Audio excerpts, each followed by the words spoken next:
Vaginas are quite remarkable things, really. Their qualities of natural lubrication and enclosing elasticity are ideally suited for purpose. You won't hear a bad word from me about them. In fact, the features and benefits of vaginas ought to be raised at parliamentary question time. Their slang term, as you know, is a pussy, and whilst pussy per se is rightly lavished with praise, it's less so in the verb form of pussification.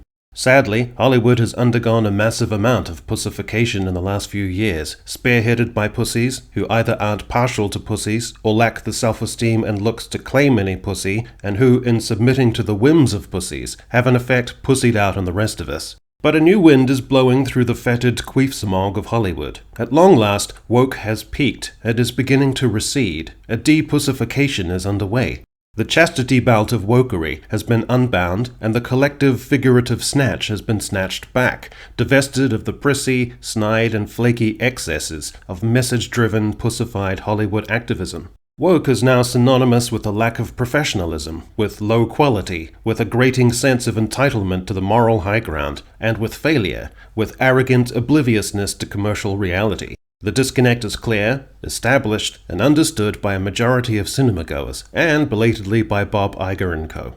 Yes, there's still a long way to go, and more horrendous shit to endure over the coming few years, but I genuinely believe we've seen off the worst of it. In fact, I would say the pace and scale of change has actually been quite abrupt. So, scrape the dried, congealed, and flaking ejaculate from your blotched sweatpants, and shake those tubs of antidepressant medication like maracas, because we're gonna break this down. Something like Disney's Strange World, released just over a year ago, would probably not be greenlit, produced, or released today. The studio system has registered the cultural and financial perils of such indulgent woke messaging, has less of a stomach for the cultural battles and pushback, has apprehended how less reliable and influential the cover will be from legacy media, and has at last realized that everyday ticket-buying punters are just sick of this shit. The Disney machine, having endured flop after flop of identity-driven derivative content, would now consider the prospects of a film featuring a body-positive, African-American, gay teen protagonist who becomes romantically smitten with a Latino fellow homosexual teen, and think it probably wasn't worth all the inevitable grief and the audience disinterest. That's a significant attitudinal turning point. There's nothing wrong with any of those characters or their characteristics inherently, of course, but this brings me to my next point. The days of absurd and also-ism are over.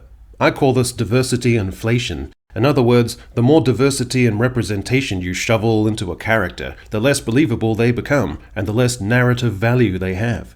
Having a character who is body positive, and also black, and also gay, and also romantically smitten with another gay teen, or Echo, who is a strong woman, and also Native American, and also deaf, and also an amputee. Once you pass a certain threshold, your character doesn't seem real or credible. Worse still, some flaky people start to see such characters' very existence as fundamentally empowered and good, irrespective of whether what they do or how they comport themselves is shitty or morally grey.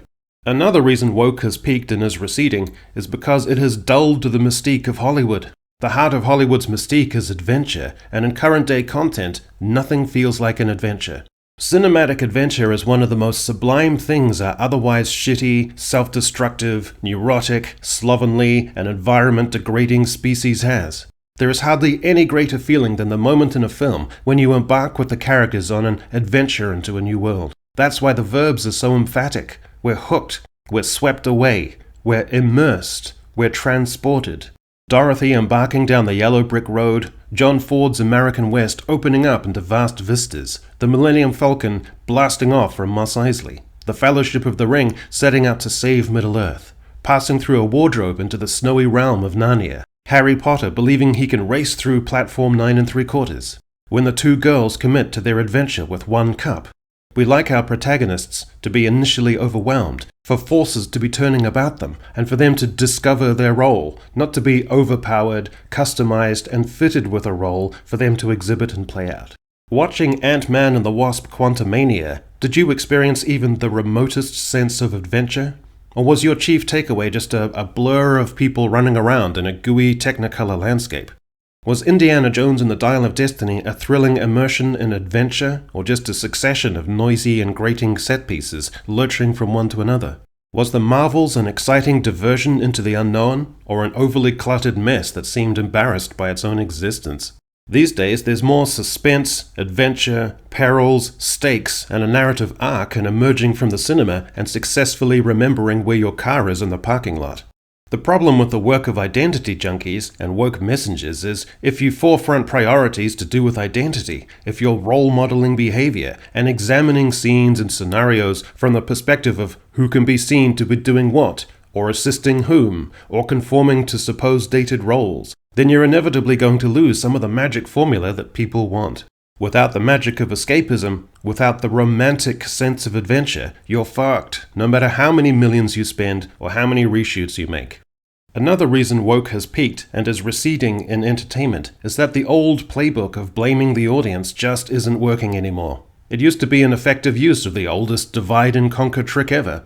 Ignore or de-emphasize any broad-based mainstream criticism or apathy toward your film or show and focus on a small segment of extreme and vulgar opinions. And then attribute your content's problems to that faction, stirring up sympathy, reducing your critics to caricature, framing your product's failure in terms of the culture war, where you can rely on activating entrenched tribal sentiments. Thing is, you can't keep playing that card if content is bombing left, right, and center and not making any money, and cinemas are empty, and the losses are so staggering and consistent, the statistics so unignorable that your PR pivot just looks lame and beside the point.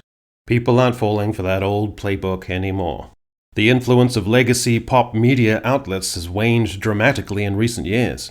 Fundamentally, if they're sticking up for Hollywood, they look increasingly like they're coming down on the wrong side, that their instincts aren't sharp, that they lack impartiality, and they seem frivolous and inane in the ways they talk up projects that end up crashing at the box office. They look out of touch, flat-footed, and to be resisting prevailing attitudes and cultural shifts. It doesn't help that the narrative of job losses, plunging ad revenues, and a sense of being stale has taken hold when it comes to those legacy outlets.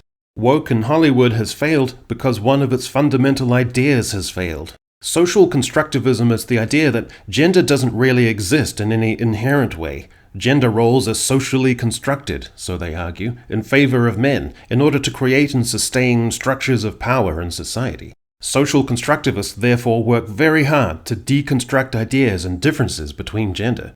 This is also important to them because it makes the idea of non-binarism and transgenderism more coherent, because the distinctions between genders are therefore less of an issue. It also means Dylan Mulvaney can frolic around a pool with a bikini-clad fat-ass monstrosity with perfect impunity and empowerment, leading to you projectile vomiting both your antidepressant medication and the Jack Daniels you washed it down with, before either could adequately take effect.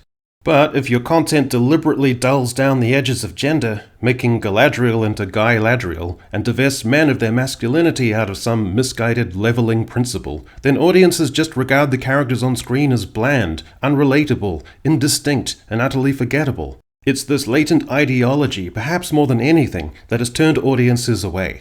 That's just not where the broad generality is at. By and large, people appreciate gender difference and the ways in which men and women complement each other.